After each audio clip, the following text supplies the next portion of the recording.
Hi students, I'm Mrs. Giroux. I'm your digital photography teacher. This block we are going to be creating blogs that will work as a portfolio piece for you and a means of sharing your work with students in the class, providing feedback to one another, etc. So let's go ahead and get started. The first thing you need to have is an email account. So if you don't have one, you can go to Google and create one. Just click create account.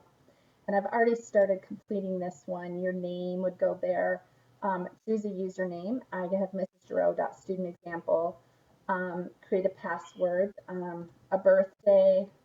I'll just go ahead and put my birthday. Okay, and then I am female.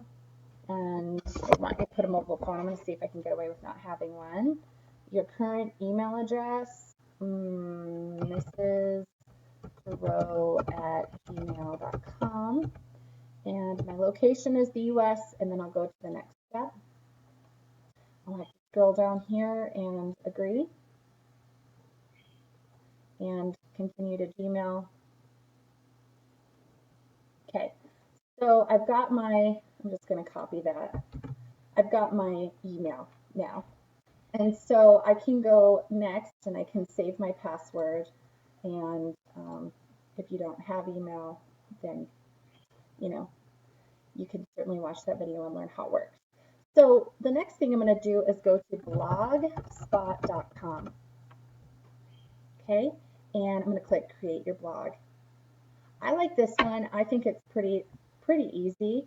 And look at it already, since I'm logged in to my Gmail account here, it automatically has put it here. Now, if for some reason you're logged in on your computer to some other account that you don't want to use, you can just sign out and sign in as a different user. So put your password, use your password for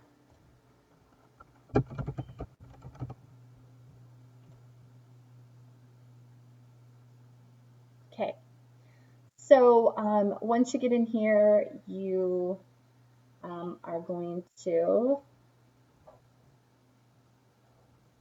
you could do a Google Plus profile. I'm just going to create a limited blogger profile. And so this is where you get to pick what your display name is. This is where I had put in Mrs. Giroux's digital photography class. So I'll just do Mrs. Giroux's example student. Okay, and then I'll continue to block her. And did you know that you can, if you want to know more about it, you can create your new blog now. So what's the title going to be? Mrs. Giroux's student example. And your address, Mrs. Giroux student example. How about that? This blog address is invalid, probably because of the periods, right? Okay, Mrs. Giroux student example. That'll work. .blogspot.com. Okay, so then I'm going to pick format. I'll just go ahead and it doesn't really matter which one you pick because you can go in and fix them later. Create your blog. Find a domain name for your blog? No. That means that you're paying to have a domain name. If you are, then you can go ahead and search for it and link it if you want to. These are just some other things that you can look at, and that's awesome. So right now you're kind of looking at your overview. You're not actually looking at your blog. So let's go ahead and let's look at template. So the template that I ended up using was this one right here. I liked it the best. So you'll get to see how that looks in a second, but that's the one I used. And you're just going to go ahead and start off by creating a new post. So let's say, welcome to my blog. And you can type anything you want. So it's kind of like Word if you want to add an image. So, okay, got it. So if you want to upload a file, let's see. I'll go into my pictures and I'll pick something interesting. Let's see.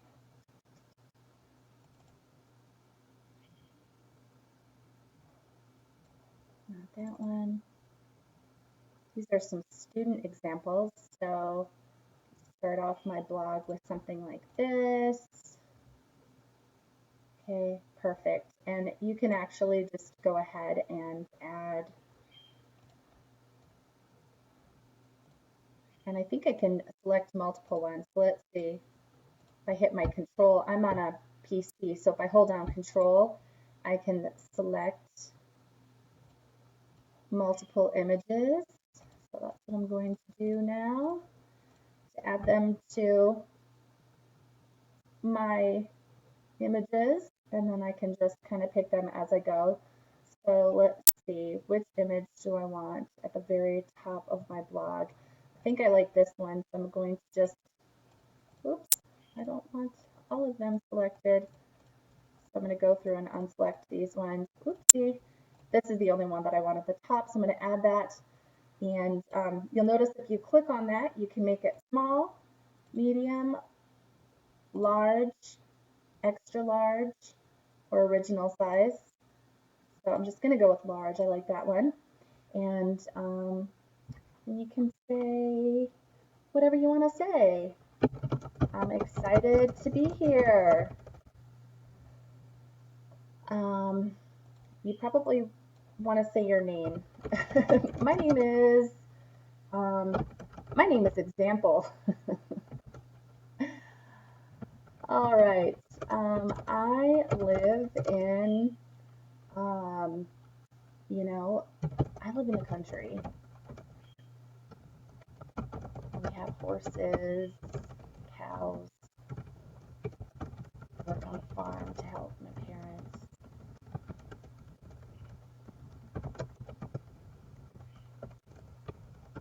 I love UTVA. What else could we put on there? Well, you get the idea. You know, my hobbies are da, da, da, da. So for your first post, just give us a little hand in getting to know you. These are some photographs I have taken on the farm. I hope you enjoy. Okay, and so then you can add pictures. Ding! Obvious, I'm just gonna pick a couple of things. Let's do that picture, this picture, and that picture. How about that? Okay, so here we go. All right, look forward. Oops, it's still centered because the pictures were centered. And if you ever want to change it so that your pictures aren't centered, you can just click on them and then go over to this area here, and it allows you to decide how you want it. Or it also lets you do it here too. You can add a caption. So let's say I add a caption. Oh, sunset from my front porch, example. So yeah, it's really fun to use. Super easy. Add caption. I love ducks. Add caption. Don't you wish you lived here? Okay, so stuff like that. Okay, and then I've got this text here that's just, it's not centered. So, I mean, it is centered. So I wanted to justify it to the left. So I hope you enjoyed my photos or getting to know me. Please leave a comment if you are interested in following my blog, this blog.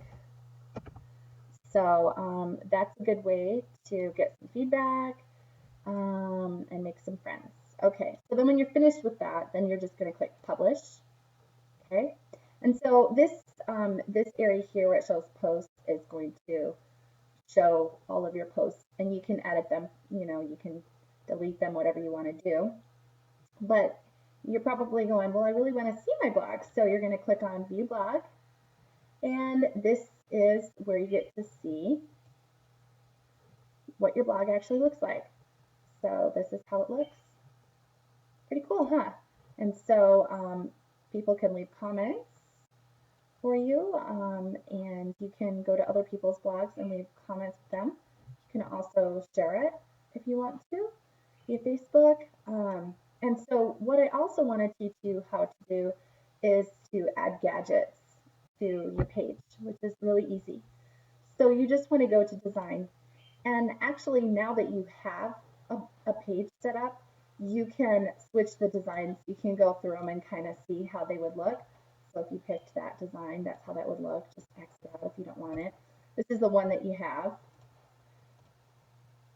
So you can pick, you've got lots of great designs that you can pick for free.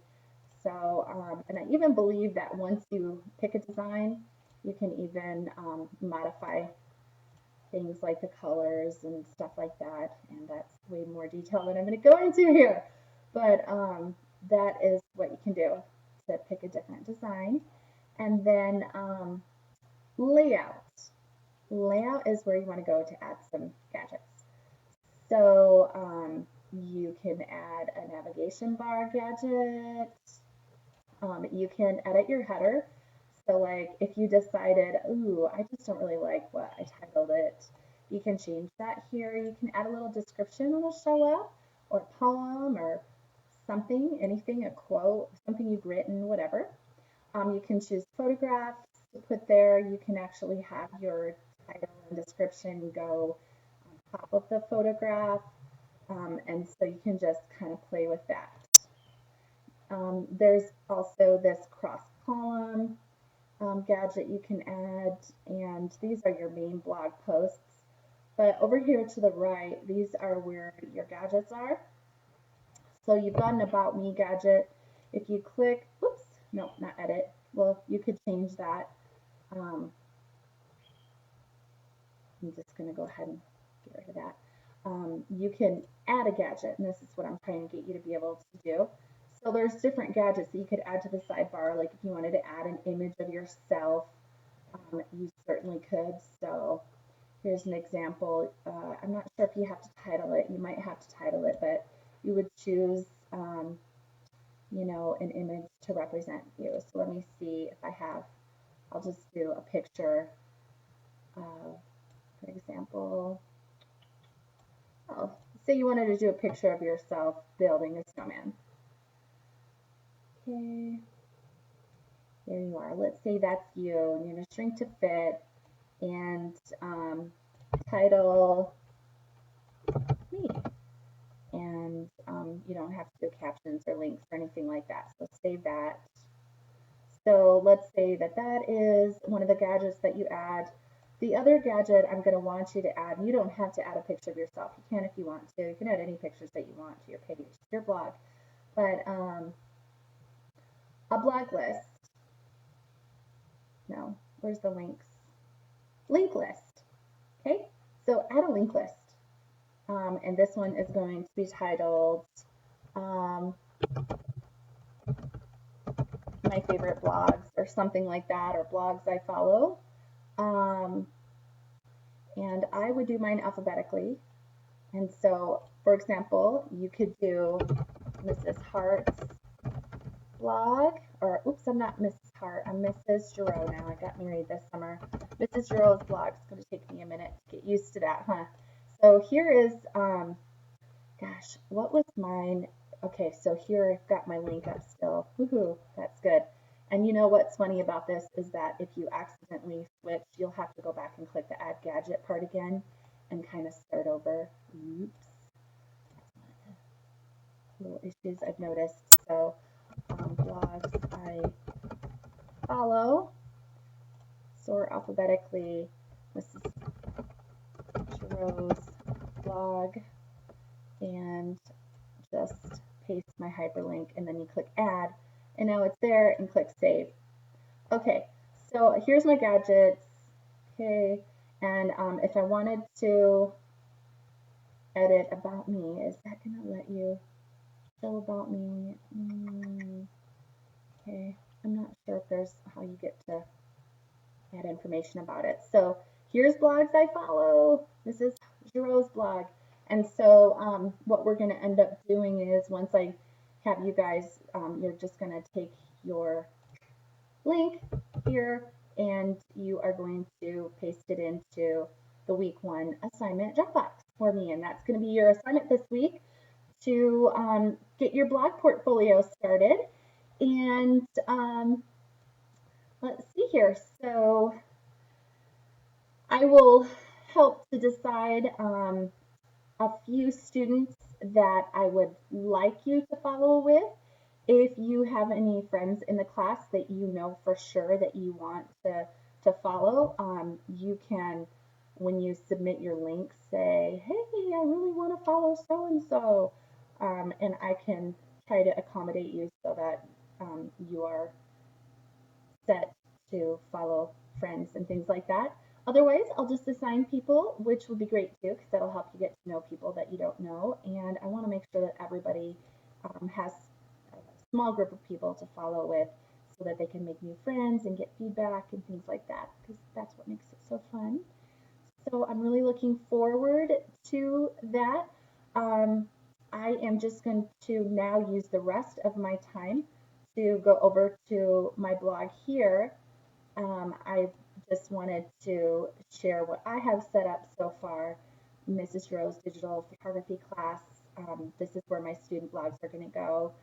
I have included some sample blogs for my family. You can click on those links to get ideas of what I consider to be really quality blogs. And then I have also written to you, welcome to digital photography. I'm your teacher, Mrs. Giroux. I hope you had an adventurous summer and are refreshed and ready to begin again. After watching the videos posted in the week 1 lesson, I want you to start thinking deeply about these questions. 1, should photography capture life as it really is, or should it be used to create imaginative fantasy worlds? 2, camera versus the eye. Which is superior and why? 3, what do cameras see that our eyes don't? 4, would you replace your eye with a camera? If you haven't already, please watch photographer Trey Ratcliffe's TED Talk, The Search for What Is Out There. And I have included his photography here so you can just see how incredible it is. And you can go to Google Images and put his name in and just see a ton of his amazing work. In regards to fantasy versus reality, Trey Ratcliffe said, quote, as opposed to kids, grown-ups have a very thick wall. Children have a very thin veil. They vacillate very easily and go back and forth between the two worlds. But to grown-ups, those are two distinct worlds, the real world and the fantasy world, and never the twain shall meet. My work explores the tension between these two worlds because between these two worlds is where the truth exists. I tricked everyone a little bit today with the name of this idea, what is out there? But of course, that's not the question at all, is it? The real question is, what is in here, right? What is in you? Because you know that everything is inside of you, which leads us to the great secret, which is that it only appears that the entire universe is on the outside of us, but really, the whole universe is on the inside of us, and you literally get to create whatever you want to create. I really enjoyed his talk. It was awesome, and I hope that you'll enjoy it as much as I did. I was quite inspired, and I thought it was a great beginning to a block in a new year. Mr. Ratcliffe also mentioned that when he was young, he knew that there were some greater purposes for him, but he just wasn't sure what it was. Though through blogging, he found himself, and that's why I'm asking you to create a blog. What should you post in your blog? Your photos, definitely your photos. This is a digital photography class. And you can post old photos, new photos, whatever you are inspired to create with. And as far as old photos goes, this is actually an important topic. Sometimes students, when they read assignments, they'll go, wow, I have a really great photograph that I took, last year when I was in the mountains that really exemplifies this assignment. And while I think that's wonderful and I want to see your work, I need all of your work to be current. So that means this is the outlet. This is where you would share your photographs that you've taken in the past and write about them and talk about them. You can make connections with the assignments that we're doing. I'd also like to see you posting your current assignments that we do in the class here as well. Part of your portfolio, we'll be able to see your progression from the beginning of the class to the end of the class, which is going to be pretty awesome. And just do me a favor and don't post any old photographs for assignments. Assignments need to be current work. Also, make sure that you are creating meaningful messages. This is one of the Utah standards for fine arts, is that you learn to make meaning with your work. And so always be thinking deeply and meaningfully. Sometimes when you look at something, it creates these really interesting thoughts and ideas. And those are the types of things that you should be posting about. Taking a picture of something that really made you pontificate, wonder, think deeply. So it's okay to share other people's photography to help to convey your message. But when you do so, just make sure that you give credit to the photographer. And this is a blog portfolio. As an artist, it's important to develop your portfolio. Be sure to share your works of art in your blog and write about them. Be thinking about questions such as what inspired you, what was the process you used to achieve the final end product, where was the image taken, what meaning does it possess, does it remind you of a poem, a book, a speech, etc. If so, include it. Oh, another thing might be just an experience that you had. Maybe you want to write about that experience and how it made you feel, and include dialogue and things like that. Whatever it is that you want to use to try to make this message more meaningful and complete. Be sure to give credit to original authors when you do include quotes, and be sure to submit your link to your blog that you create to the week 1 assignment Dropbox so that I can add it to the student blogs link list. And once everyone's links are submitted, we'll assign small groups to follow with. The photos in this blog are the works of Trey Ratcliffe. So I think that summarizes everything I wanted to say to you about blogs. If you have any questions, please do me a favor and come and see me in art class. That's what I'm there for. That's what this flipped class design is, so that you're able to complete your digital photography lessons in a time in your schedule that works best for you. Make sure that you are carving out time for that. Don't leave that up to chance. Make sure that you sit down and maybe talk with your learning coach about your schedule, what would be realistic. You'll want to make sure that you're scheduling in at least an hour or two for the lessons and 2 to 3 hours for the assignments. And it probably won't take you that long, but if you're like me, you really like get immersed in it, and it ends up taking longer than you thought it was going to if you put a lot of thought into it. So I hope that you will enjoy this class, and I'm always here to receive your feedback. So please don't hesitate to text me, call me, meet me in class, send me an email, whatever it may be. Good luck and cheers.